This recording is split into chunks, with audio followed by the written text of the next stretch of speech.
La morphoanatomie, en fait, c'est un dérivé de l'anthropologie physique. Pour faire simple, c'est observer en fait un sportif, un individu, un humain, en essayant de déterminer, grosso modo, des zones fortes et des zones faibles, à la fois sur sa structure fonctionnelle, sur le squelette, avec des segments longs, des segments courts, et aussi sur la morphoanatomie musculaire, c'est-à-dire les muscles qui tapissent cette structure osseuse vont générer des forces, et des fois la structure osseuse a des zones fortes qui font qu'ils sont nuancés par des muscles qui sont parfois pas forcément propices à mobiliser cette zone. Donc c'est un deal entre la structure musculaire et la structure osseuse, et ça va cohabiter bien sûr avec le sujet dont on avait parlé précédemment sur les préférences motrices. Ouais, bon, ça cohabite avec évidemment plein de choses, ça cohabite aussi avec les screenings fonctionnels qu'on peut imaginer, même si c'est encore différent, hein. Il ne s'agit pas de détecter des faiblesses et des raideurs, mais bien de comprendre la charpente, en fait, la construction, l'ingénierie du corps humain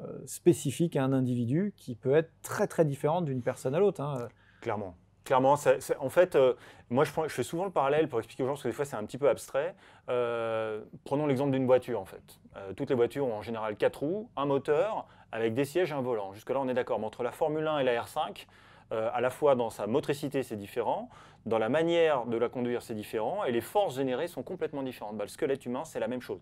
Un genou fait à peu près chez tout le monde de la flexion-extension, mais en revanche, les os qui tapissent ce genou, donc le couple tibia-péronnier et le fémur, ont des longueurs qui vont parfois influer sur le fonctionnement de ce genou, et ça se marie dans un ensemble, comme une chaîne en fait, avec différents maillons, et la morphoanatomie, bah, c'est mobilisé par des chaînes musculaires en fait, et selon la longueur des segments osseux et des muscles qui tapissent ces chaînes musculaires, eh ben, il va y avoir des muscles qui vont être préférentiellement sollicités, et d'autres au contraire qui vont être potentiellement fragilisés. Ce sera pareil pour les articulations.